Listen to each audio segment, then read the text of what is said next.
Ahoj Vládko, A zdravím ťa, Janka. Teším sa, že ťa opäť vidím a a ja sa počujem. teším. Zdravíme našich poslucháčov, našich divákov, ktorí nás sledujú. A Vládko, my sme sa niekedy na začiatku, keď sme si hovorili, že o čom sa budeme baviť spolu, tak sme si povedali, že otvoríme aj také témy, ako je sebapoškodzovanie, šikana. A neviem, možno si tiež zachytil, na Netflixe teraz bežala taká miniséria Adolescent, proste o 13-ročnom chlapcovi, ktorý zabil svoju spolužiačku. Ja som to pozerala a naozaj teda aj s takými slzami v očiach a veľa ľudí mi povedalo takú vec, že veď sa tam vlastne v tej rodine nič zlé nestalo, že tam hrozné nebolo nič, že oni sa tam proste nenadávali si, nekričali na seba, nebili sa. Takže a ja som si vlastne pri tomto uvedomila takú dôležitú vec, že není vždy dôležité to zlé, čo sa vlastne ako keby dialo. Dosť dôležité je aj to dobré, čo sa v tých rodinách a v tých vzťahoch nedieje. A čítam teraz veľa od Gabora Matého a on vlastne hovorí o tom, že to, čo šikanu spôsobuje, lebo aj v tom filme ten 13-ročný bol šikanovaný, je orientácia na rovesníkov. Hej, že vlastne rodičia sa ako keby, poviem to tak ako teraz úplne, že názorne, odväzbia od tých detí, ale tie deti na niekoho chcú byť naväzbené a rodičia im zároveň ponúkajú tých rovesníkov, hej, že proste tu ťa dáme do kolektívu, hej, škôlka, jasle, škola a umožníme ti vlastne tú väzbu vytvoriť s nimi. A zároveň vlastne hovorí o tom, že áno, toto tu už bolo skôr, ale to, čo dneska je to najhoršie na tom celom, sú tie sociálne siete, lebo bola kedy, keď dieťa aj došlo z tej školy, tak tí rodičia ešte ako keby tú väzbu dokázali obnoviť, ale tým, že dneska tie sociálne siete sú tu a neustále sú tie deti v kontakte s tými rovesníkmi, tak vlastne tí rodičia strácajú svoj vplyv, deti sa orientujú na nezrelé deti, chcú byť vlastne dominantné, není tam tá starostlivosť a toto je z jeho pohľadu teda príčina šikany. A mňa by teda veľmi zaujímalo z pohľadu etikoterapie, ako to vidíš ty. Mala som taký dlhší úvod, ale Veľmi dobrý úvod, na to. veľmi inšpiratívny a aj ma motivuje a hneď mi moje myšlienky tak nastavili tri cesty, kadiaľ by sme mohli uvažovať. Je to veľmi hlboká téma a toto naozaj je možno aj na tri seriály a špeciálne sa venovať každej jednej tej ceste potom do hĺbky. Mhm. No a na to, aby sme porozumeli naozaj tým hlbokým, hlbinným príčinám, etikoterapia je hlbinná psychológia, čiže naozaj ide k tým najhlbším príčinám toho, ako žijeme svoje životy. A v istej hladine vlastne my tie veci nevidíme. Zvyknem používať taký prímer, že ten život sa nám deje, sme z energie. Čiže na tých frekvenčných úrovniach my tie frekvencie takmer vôbec nebadáme. A môžu klesať, znižovať sa, potom život je stále ťažší, získavanie energie je stále náročnejšie, čiže od takej tej úplne prirodzenej ľudskej formy, že sa vzájomne podporujeme, sa posúvame do vzájomnej súťaži, tam prichádza žiarlivosť, súťaživosť najprv, porovnávanie sa, a potrebujem byť za každú cenu ten prvý a najlepší. To nás podporuje celý systém. Musíš byť v štúdiu najlepší, aby si sa uplatnil, proste mať tie lakte, alebo hľadať potom aj také tie, podliezať latku a nejakým spôsobom oklamať, podviesť. V politike to dneska vidíme, populizmus a priťahuje ľudí asociálnych alebo až kriminálne živly do politiky, lebo tam získavajú, vlastne môžu legalizovať svoju zločineckú činnosť práve tým, že prekrývajú sa zákony, ktoré sami schvalujú. To vidíme všade vo svete. To nie je nejaká len špeciálne naša téma, ale teda aj naša, to treba povedať. A, to je táto úroveň. A ďalej energia klesá a až príde boj o energiu. A posledná fáza boja je, že vlastne už kriminálne, vyslovene ako zločinná sféra, kde vlastne prežije len jeden vždy. Ne? Že a to, aby jeden získal tú energiu v akejkoľvek forme, tak je tá energia k dispozícii len ak toho druhého úplne spacifikujem, fyzicky zlikviduje. A to je Mhm. najnižšia forma ako. A to vedie k strate citlivosti a vnímavosti. Že aj druhí chcú žiť, aj druhí sú rovnako cítiace bytosti ako my. No a prichádzame, toto sa deje z generácie na generácie. A ten prímer je, že to je ako keby žaba sa kúpala v hrnci, ale ona si myslí, že to je bazén. A užíva si ten kúpel, miluje vodu, ale pod tým kotlíkom sa zohrieva voda. A ona si ho užíva stále ako, veď je to príjemné, veď je to vyhrievaný bazén, áno. A až nakoniec sa stane to, že voda pomaličky začína byť vrieť a jej mäsko sa oddeluje od kosti a nevšimla si, ako sa uvarila. Na rozdiel od žaby, ktoré keď hodíme do vrelej vody, tak okamžite vyskočí. Tá si to nebude užívať. A to je úloha šokov, šokovej terapie alebo kríz, že majú nás s nami zatriasť, aby sme si uvedomili, že niečo nie je v poriadku.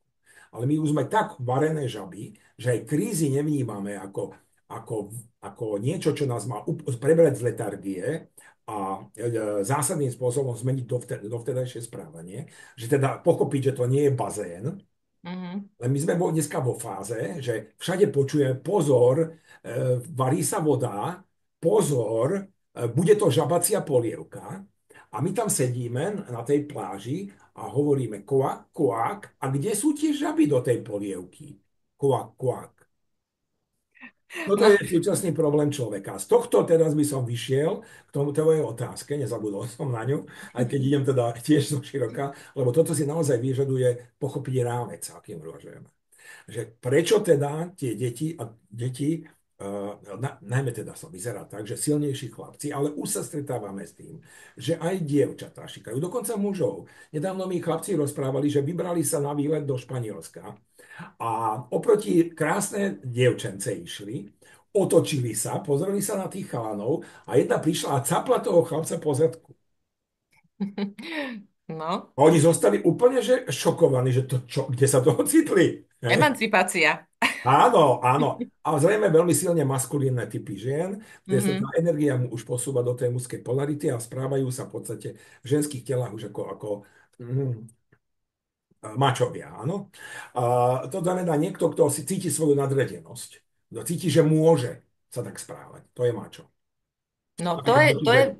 hej, to je to, že v tom vzťahu vlastne rodič-dieťa je dominantný rodič a dieťa je závislé, Áno. ale v tých vzťahoch dve proste deti, hej, nezrelé, sa jeden stane tiež dominantný, ale nezdravo, Áno. ale že ako, Tá prečo? dominancia je vždy nezdravá, ak je Mhm. uplatňovaná na úkor niekoho iného. Hej? Áno. No a tam ide teraz o toto, že v celých generáciách sa toto pestuje ako rodový vzorec a je odovzdávaný. Takže to Mhm. nie je náhoda, že tí rodičia de facto odkladajú tie deti. Žijú na tempe doby, majú veľmi veľké strachy z nedostatku, sú v tej súťaži o energiu a tak nemajú dostatok času žiť ten rodinný život, sadnúť si spolu k jedlu, rozprávať sa o veciach. Dneska bežne 25-30 roční mladí ľudia, ktorí sa po dlhom teda už aj napätí v rodine odpájajú od rodiny a mama hotel končí teda niekde okolo 30 s tým, že sú šokovaní, keď si berú vlastné nájomné, že tam sa platí elektrika, platí sa teplo, platí sa toto, platí sa tamto, že keď sa niečo pokazí, to sa neopravuje samé. Sú z toho v šoku. 30-roční ľudia, lebo to netušili o tom, nemali informáciu, nebol priestor, kde by sa o tom hovorilo. V tej Mhm. domácnosti prišlo sa domov, každý sa zavrel do svojej izby alebo niekde svojmu nejakému tomu médiu, ktorým je prepojený s vonkajším svetom a jedlo, aj celá komunikácia. Proste bývame spolu, vieme, že asi patríme k sebe, že ty si môj rodič, alebo ty si moje dieťa, ale tam proste neexistujú zdravé sociálne väzby, No. komunikácia, informácie vedomie, že odovzdávame svoju skúsenosť, že tie deti to nenaberú automaticky. Že ak sa im veci nevysvetlia, tak oni nechápu. A je to, tam veľkú mieru vidím v tom, že tí rodičia žijú v tej svojej bubline, tlačení tým strachom z nedostatku a súťažou o energiu, lebo energiu nezískavame prevažne dneska vzájomnou sociálnou podporou a podporovaním celku, ktorého sme súčasťou a ten potom podporuje mňa, ale my súťažíme o pozície. A v tých pozíciách potom máme výhody oproti ostatným. Čiže Mhm. obrovský tlak a tie deti to sú na boku, tak sú odložené do tých rôznych inštitúcií, kde teda majú byť vzdelávané a má im byť dodané to, čo rodina v minulosti dodávala a teraz už nestíha. No a tam potom sa prejavujú práve tie vnútorné sociopatie, ktoré už sú odovzdávané v rode a veľmi často nájdeme, že tam boli základné mužsko-ženské vzťahy, žena pohrdala mužom, muž nenávidí tú ženu, lebo je oslabovaný tou pohrdnosťou, tým pohrdaním. A toto, keď sa deje cez niekoľko generácií, tak prichádzajú deti, ktorú tú nenávisť voči ženám, napríklad chlapci, majú už v sebe. A na drobnom správaní svojho deda, pradeda alebo aj otca to aj vidia. A rovnako vidia pohrdanie tie babky, mamy a prababičky tými mužmi. A v týchto rodinách zdánlivo všetko funguje akoby podľa nejakého bežného štandardu. No voda ešte nevrie, ale je príjemná, takže vlastne všetko je akoby v poriadku, ale v pozadí tento vzorec nenávisti a pohrdania tam je. A myslím si, že toto je v mnohých prípadoch, aj čo som mal možnosť sledovať aj u nás na Slovensku, čo sa stali, veď vieme nedávno, alebo tieto podobné príbehy, ako ty si spomenula, tak keď No. pozrieme pod lupu, tak uvidíme, že tento vzorec takéhoto toho nezdravého vzťahu v rodine, maskulíno-feminného vzťahu muža a ženy, tam je prítomný. Mhm. A tu vidím vlastne tie útoky chlapcov na dievčata, na ženy. Ale samozrejme nie je to jediný, ja som povedal, tých je viacej. Lebo útočia Určite. aj silnejší chlapci na silnejších, na A slabších slabších chlapcov, chlapcov, hej. ale aj u dievčat to už pozorujeme, že dievčatá dokážu iným spôsobom síce, viac takým, že idú z pojasa 3, 4 a jednu potom, ale aj u tých chlapčenských kolektívov to prebieha takto. Ale Hej. vždy je tam uplatňovanie tej nadradenosti Nadradenosti. energetickej a získavame energiu tým, že niekomu ubližujeme. To je stáleho získavanie energie. Je slabší a vyciciavame z toho energiu. Takto by sa to javilo. V skutočnosti je to tak, že oni majú pocit prevahy, teda víťazstva a uvoľnia sa energeticky. Tým, že sa uvoľnia, energia im prichádza. Čiže majú z toho dobrý pocit nadradenosti a sily. A Áno. tá obeť zase, tým, že je šikanovaná, zatlačená do kúta, sa zatvára, má pocit, že sa musí chrániť. Ona sa zatvára, akoby fyzicky oddeluje, ale aj energeticky uzatvára priechod tým toroidálnym polom, čiže energie má nedostatok a má pocit, že je oslabovaný. A potom ide buď do skratu, alebo teda niekedy seba poškodzovanie má tendenciu utiec zo života, aj tendenciu spáchať samovraždu alebo nejakým takým spôsobom utiec z tej situácie, najmä ak sa bojí o tom doma hovoriť, lebo je zastrašený tak, alebo doma nebol nikdy vypočutý. To im proste Áno. nikdy nezaujímalo nikoho. A môže byť už v takej miere tej obrátenej pýchy to dieťa, lebo to je tiež pýcha, to pre niekoho môže byť tiež prekvapením, že keď sa Mhm. obeť je v stave pýchy tiež, lebo pýcha je stav, keď sa človek akokoľvek odpojí od zdroja, ktorý je univerzálnym zdrojom. To celé pole, ktoré tvoríme my spolu.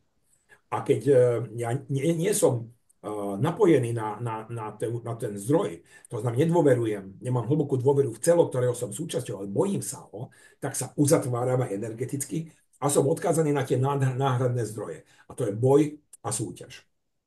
Hej. A to je peklo, tak to nazývam. Áno. Čiže tam nastávajú tie patologické vzťahy a všetky tie situácie, ktoré už potom aj v terapiách riešime, ale v skutočnosti my sa nedostávame k tej najhlbšej príčine, prečo to tak je. A tá príčina je na oboch stranách, aj na strane tyrana, aj na strane obete. Áno. A tam sa už stretávame s tým, čo hovorí aj Gábor Matej. Ja veľmi s ním súznem, ja ho sledujem asi 20 rokov už. A ešte predtým, ako ešte nebol tak svetovo známy ako dneska, alebo nejaké zdroje, keďže pôvodne bol maďarský žid, takže boli nejaké dostupné literatúry aj z jeho činnosti, ako pôsobil ako terapeut. Takže tu rezonujem veľmi, veľmi s tým, čo on hovorí. Má to však ešte aj tieto hlbšie energetické úrovne, s tými on sa nezaoberá. Áno, áno, ty si to pekne povedal, že my tam žijeme v tej rodine spolu, ale v skutočnosti žijeme vedľa seba. A mne Odpojení tiež, od seba. hej, a presne, že každý v tej svojej bublinke. A tiež mi raz taká jedna pani bola u mňa, jej dcéra bola vlastne šikanovaná a jej dcéra to vlastne hovorila a ako doma, hej, že riešili to. A pani sa veľmi bála, že bože, že čo ak spácha tú samovraždu, ako napríklad ten hokejista, hej, toto bolo vlastne, čo sa stalo na Slovensku nedávno. A vlastne sme pochopili, alebo ona pochopila, že že tá dcéra má k nej ešte tú dôveru, že dokáže o tom hovoriť, že tam proste naozaj táto cesta, ako keby nebol tento smer. A aj to dokázali vlastne riešiť, hej, že bolo treba trošku ich len povzbudiť v tom, že môžu to riešiť. Čiže pokiaľ to dieťa naozaj cíti, že ten rodič tam je pre neho, že ho dokáže vypočuť, že ho neodsúdi, čiže to je presne o tom, že tá vzťahová väzba funguje, Presne tak. tak tam je šanca, hej, že Presne sa tak. to dokáže Poznám zmeniť. príbeh chlapca, ktorý bol šikanovaný. Ale ten si povedal, že dosť. Tiež veľmi otvorene hovoril aj doma o týchto veciach. Takže dostal tú podporu sebavedomia. Začal cvičiť, začal chodiť do fitka, začal pracovať na tom, aby aj vyzeral mužne. A postupne tých všetkých svojich šikanérov nastavili im hranice. už si dneska nemu nedovolujú. Lebo vidia, že prišiel do svojej sily. To znamená, že my vlastne, keď z tej obete ešte robíme väčšiu obeť, lutujeme ho, poď môj maličký, a nie, a to sú kakany, babany, toto sú tí zlí chlapci, čo ti ublijú. Sú objektívne. Ale keď ho budem lutovať, to dieťa, a upevním on ten pocit obete a my ťa zachránime, ty nemusíš nič, ty sa len túto schovaj máme pod sukničku alebo otcovi za chrbát, tak to dieťa uverí, že je slabé a bude sa vždy spoliehať len na tú pomoc zvonka. To Mhm. naozaj hlboké liečenie prebehne, keď on si uvedomí svoju slabosť a že nie je to nevyhnuté, že on môže nadobudnúť, najmä tí chlapci. A vytrenovať sa a postaví sa empaticky, nie agresívne, empaticky a do tej situácie. To znamená, že ja rešpektujem váš priestor, ale tu je hranica a odtiaľ toto je už môj priestor a sem vás nepustím. Empaticko-asertívne. Empaticko-asertívne, áno. Mhm. Takže lebo tu si veľa ľudia mília empatiu so súcitom, že súcit ten proste je hlboký cit a tam nenastavuješ hranice, lebo nemáš dôvod, lebo ťa nemá ako ohroziť, keď si v stave súcitu. Ale ak sme v tých podobných frekvenciách, kde môžeme byť aj vzájomne nebezpeční, lebo žijeme v nebezpečnom svete, lebo tu veľa jedincov získava energiu bojom aj súťažou. Nie všetci len vzájomnou podporou a láskou. Mhm. A aj tí, ktorí ju získavajú láskou, musia vedieť, že keď im jemne klesajú frekvencie a zabúdajú, že sú láska, tak sa stávajú súťažiacimi o energiu. A vtedy takíto ľudia im prídu do života. A to je to, čo ich má upozorniť, že pozor, niekde si na niečo dôležité pozabudol vo svojom živote. Mhm. To sú tie Hej. prvé signály, ktoré by sme si mali začať všímať, že so mnou nie, že som tá žaba, ktorá nevie, že je žaba. Hej, to, jak si Lebo spomínal, tie deti. Áno, lebo to nie je tak, že ako si mnohí myslia, že ja keď už niečo som vyriešil v sebe, už nejaký vzorec som rozpoznal, ukončil, tak to je už na veky, mám s tým vystarané. To tak nie je. My žijeme v energetických frekvenčných pásmach a môžeme v nich klesať aj stúpať. A v každej tej frekvencii je prirodzené niečo iné, iné vzorce. Takže a každý z nás, to je preukázané, už vedecky vyskúmané, by sa mohol dostať do tak nízkych frekvencií, že by mohol byť beštiou, že by mohol byť matkovrahom, proste robí Mhm. bestiálne činy. To ktokoľvek z nás, aj ty, aj ja, aj ktokoľvek, aj najväčší svetci na tomto svete, ak by postupne energia klesala do tých nízkych frekvencií, tak by toho boli schopní. Tu je veľmi silný pre mňa ten príklad doktora Mengeleho, ktorý bol veľmi nadaným študentom, skvelým lekárom, odborníkom. On mohol v iných podmienkách byť nositeľom Nobelovej ceny za medicínu. A prečo sa mu stalo toto, čo je, niekoho neospravedlňujem, ale keď sa ho pýtali následne, že teda prečo toto všetko robil, on odpovedal jedným slovom, dvomi, lebo som mohol. Nič mu v tom Mhm. nebránilo, naopak. Bolo to žiadané. Mhm. Znie to takmer etikoterapeuticky. Nič zvonka, ani znútra Presne tak. mu nebránilo robiť to, čo Nemal robil. žiadne prekážky, Žiadne len prekažky. prekážky tam zvonka boli. Veď to boli tie trpiace bytosti, ktoré Aha, ale preňho nie. Preňho nie, on to nepovažoval za námietky, to zakryl. A vonkajšie prostredie mu nezrkadlilo. Mhm. Bolo potlačené. Naopak, to nie sú ľudia, takže to môžeš. Áno. To je Mhm. náš vzťah k zvieratám. Zvieratá nie sú ľudia, to je v poriadku, že ich vraždíme, že ich chováme v koncentračných táboroch, ničíme im životy, nevžijú žiadne životy od narodenia. Po smrť sú vlastne v lágri, narodia sa v lágri, tam sú aj popravené a končia na našich tanieroch ako mesičko. Mhm. Ňamka, papaj, deťom hovoríme papkaj mesičko. Nie zvieratko, nie kravičku, nie zajačíka, mesičko. Áno? Tak. To je tá naša Slepota. slepota, ale aj tá nesmierna arogancia. Arogancia. My to To nechceme je vidieť zjavne. arogancia moci, lebo my máme tú moc nad nimi. Mhm. To je ten istý vzorec, ktorý potom uplatňujeme aj medzi sebou. Keď niekto je slabší, už ho nevidím ako človeka. To už je moja obeť, ja si k nemu môžem dovoliť. V lágroch ten dozorca bez problémov sa vymočil pred ženou, pred dieťaťom. Ako keď psík vedľa teba stojí a ty sa vycíkaš do trávičky. Mhm. Hej? Pred človekom to neurobíš. No, tak hej, ak teda nie som až natoľko arogantná, hej. Áno, áno. Mhm. Áno. No, tak trošku mi teraz došli slova, lebo niekedy začína byť taká skeptická, že ako z tohto sa my dostaneme von. Riešenie existuje. Keby neexistovalo, tak sa tu s tebou o tom nerozprávam. Hej. To nie je slepá ulička, že beznádejné. To v žiadnom prípade, to by sme skončili ako obete, len konštatujeme svetlo, tam je nesmierne veľa svetla, ale to riešenie je v každom jednom z nás. No, Každý jeden presne z to. nás, a v dnešnej dobe to už platí o mnoho viacej ako ešte možno pár rokov alebo roky dozadu, že každý jeden z nás je už zodpovedný len za seba. To znamená, nie sme zodpovední za celý svet, ale nemôže sa spoliehať na to, že ťa spasí niekto iný. Čakáme tu na spasitelia Židia vyše 5000 rokov, kresťania 2000 rokov. Otázka je, dokedy budeš na ňo ešte čakať. Každý deň ho musíš očakávať. Ale nepríde zvonka. Židia ho čakajú, že cez Olivovú horu príde, áno, tam sú tie najdrahšie cintoríny v Jeruzaleme, ale kresťania už vedia, že Krista máme mať v srdci.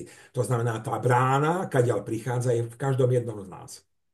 Áno, Vladko, ale keď si zoberieme rodičia a deti, hej, každý je zodpovedný sám za seba, ale ten rodič je zodpovedný za dieťa, Áno, hej. áno, Tam tá zodpovednosť proste je. To dieťa ešte áno, nedokáže tú áno, zodpovednosť prevziať. áno, lebo je sa učí pochopiť tento svet. Hej, hej, musí to proste vidieť, musí to byť žité v tej rodine nejakým spôsobom. A tuto je to je zase, že áno, každý jeden rodič je zodpovedný sám za seba a za svoje dieťa a za vzťah s tým dieťaťom.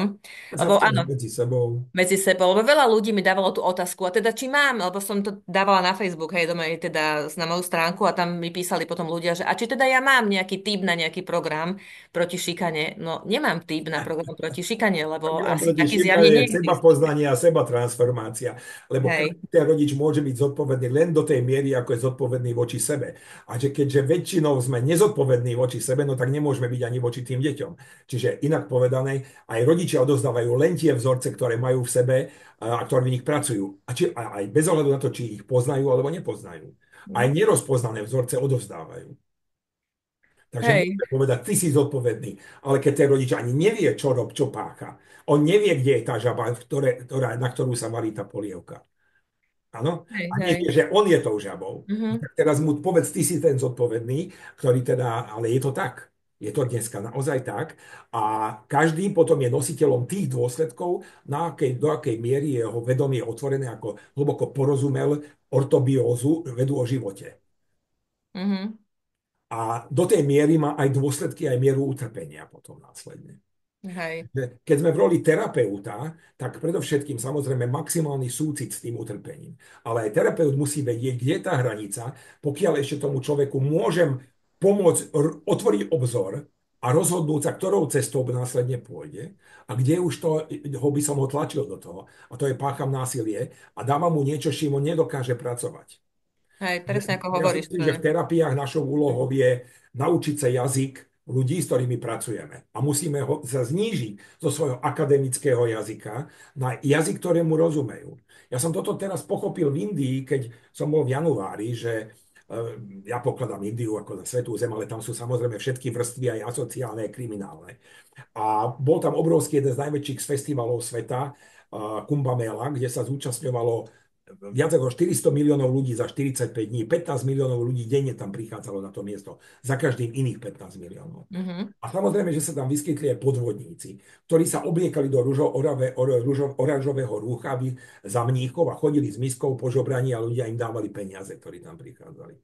Ale sú tam nágovia, to sú takí, ktorí chodia takmer nahý, len potiahnutí popolom a nejaká látka okolo bedier. A tí sú veľmi citliví na takéto zneužívanie týchto posvetných rituálov a tak ďalej. A chodili, videl som viacero takých záberov aj, že chodili s takými paličkami a keď sa mu niekto nezdal, zdvihol mu tú sukňu, či tam má pod tým nohavice. A väčšinou všetci títo mali podvodníci, to mhm, boli len oblečení, len si natiahli na seba. On prišiel, strhal z neho dole tú látku, ktorou podvádzal, mal v ruke palicu a vyšľahal ho po chrbáte. Nie tak, aby ublížil, ale bolo vidieť, že to nerobí so zlosťou. mhm, On hovoril jazykom toho podvodníka.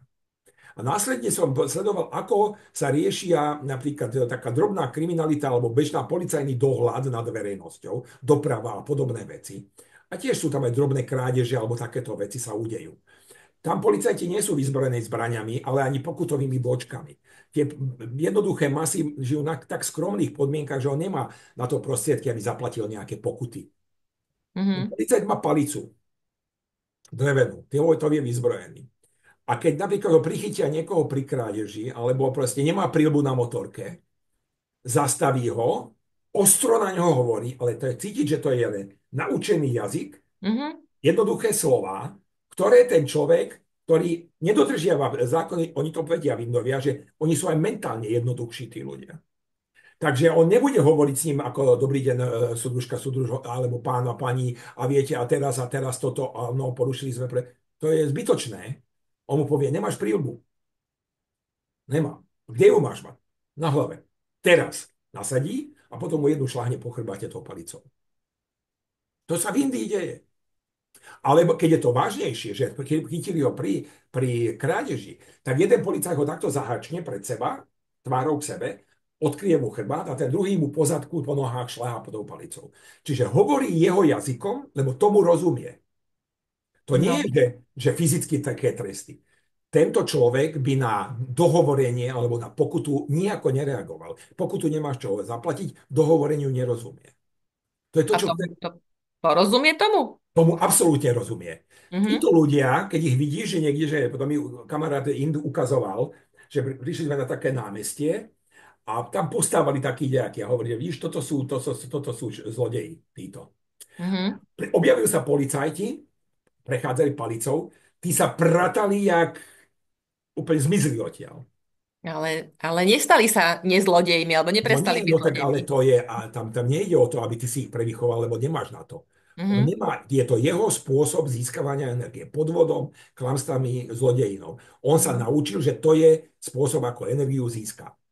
Ty môžeš medzi tým z toho vyššieho poschodia dvíhať frekvencie spoločnosti, podporovať. To je podobný príklad, ako keby sme pochopili, že ak by, ako nám aj Európska únia ponúkla milióny na to, aby sme tie najzaostalejšie rómske dediny na Slovensku Mhm. bagrovali, postavili im domčeky, aj ak je to vyšší program, tak ich aj zainteresovali, aby si každý ten svoj tam odfúrikoval aj, a oni by to radi urobili s tou víziou, že dostanú. Ale keby aj toto sa nestalo, že by to proste len dostali a chytili sme ich a presťahovali, tak to, že zrazu by poznali teplú vodu, studenú vodu, elektriku, nemuseli to kradnúť a tak ďalej, by tak znížila by sa kriminalita, prestali by chodiť kradnúť do lesa a tak ďalej. Čiže to my nie im by sme pomohli, my seba by sme chránili.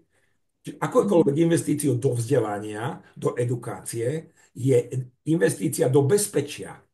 A Hej. úlohou štátu je zabezpečiť bezpečie pre krajine. Mhm. A toto, keby sme normálne vnímali, tak by sme im to nemuseli závidieť. Na Slovensku je to nerealizovateľné, lebo ľudia to vnímajú, im dávajú a mne kto dá. No ale ja Hej. mám skončenú aspoň základnú školu, mám dve ruky, viem byť užitočný. Ale jemu dáš rýl do ruky, on zlomí, lebo nikdy ho v ruke nedržal. Mhm. Ani nevidel. Toto za uväznenie v chudobe má aj svoje potom poschodie aj na tých vyšších úroviach. Prečo máme v tých školách šikanu? Prečo vlastne niektoré veci tie deti nikdy nevideli? Nerozumejú, že to je zlé, že to bolí. Nikdy sa s tým Mhm. nestretli. Ale keď sú tam tie sklony k tomu, získavať, mať tú moc a zachutí mu tá energia na pozadí, že on cez tú moc vlastne sa cíti silnejší, tak on pôjde za tým ako včeli na med. Mhm. Hej, ja tam silno vidím, že vlastne, jak si povedal, že prečo by sme im mali dať, keď ja nemám, kto dá mne, Presne že tak. tá krivda je stále v nás tak veľmi hlboko zakorenená, že tou mocou si vlastne ja zabránim, že aby sa mi tá krivda stala, hej, a kľudne už budem tu ukrivďovať krížom krážom. Na to, aby som pochopil, že tým najchudobnejším zdvihneme frekvencie, že im umožníme dôstojne žiť, získať vzdelanie a tak ďalej, to je bezpečie, budúce bezpečie pre mňa. A teda ja mám potom otvorené možnosti zase rozvíjať svoje talenty a vlastnou silou si nadobúdať, nebyť odkázaný ako obeť.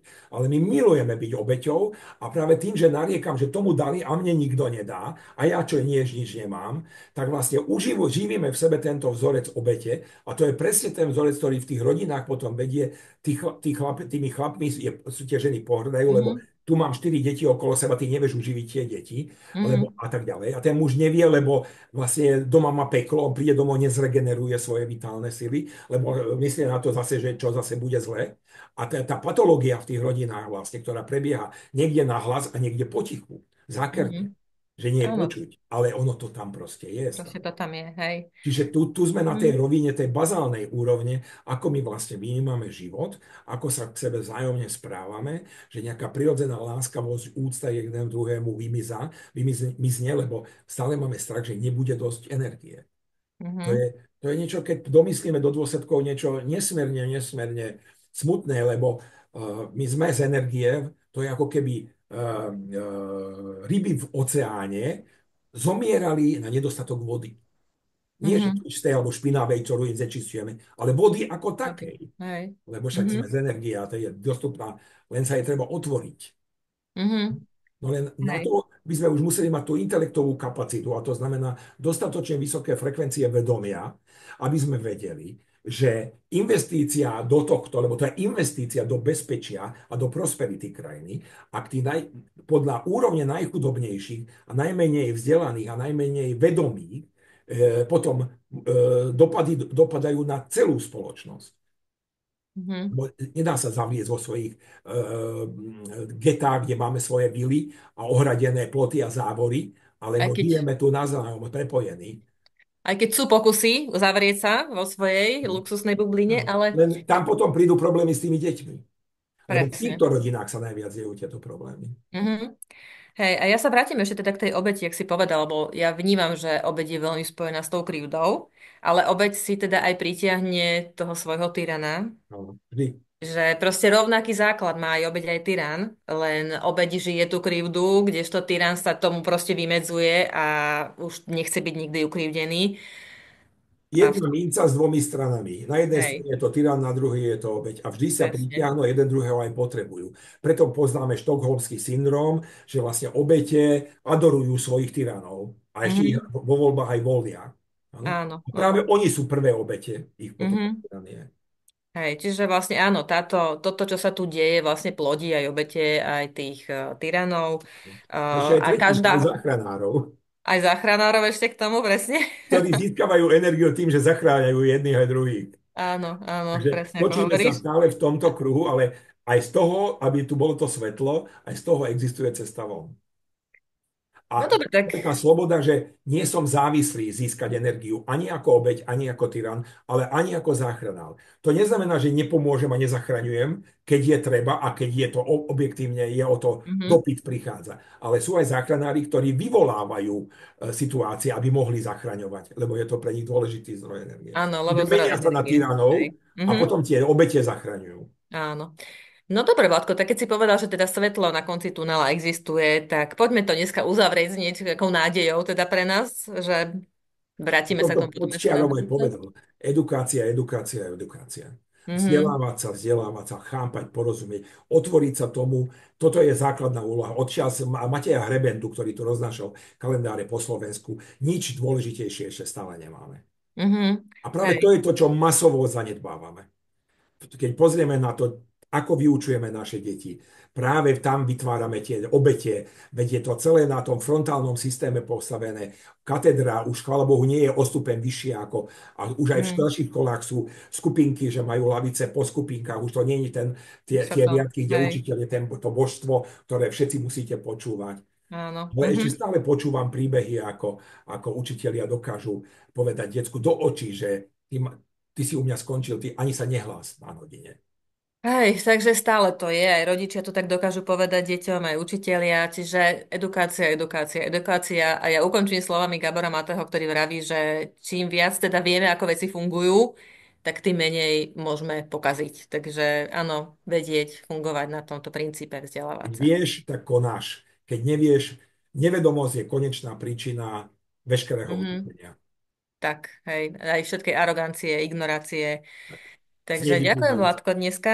Myslím, že sme povedali dosť dneska na dnešok a že sa k tomu ešte môžeme určite vrátiť. Dajme našim divákom a poslucháčom priestor to spracovať celé. Áno. Lebo ak toto celé domyslíme do dôsledkov, tak sa človeku musia postaviť chlpy na hlave aj všade inde, lebo naozaj z toho vyplývajú veľmi, veľmi závažné dôsledky. Ale môžeme veľmi rád sa k tejto téme vrátim, lebo Mhm. vidím tu ešte Je to široké, hej.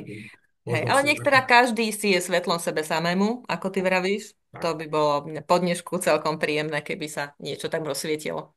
Tak ešte raz ti, Vládko, ďakujem aj všetkým, ktorí nás počúvali a teším sa na budúce. Ďakujem ti, Janka, všetko dobré našim divákom prajem a teším sa na budúce.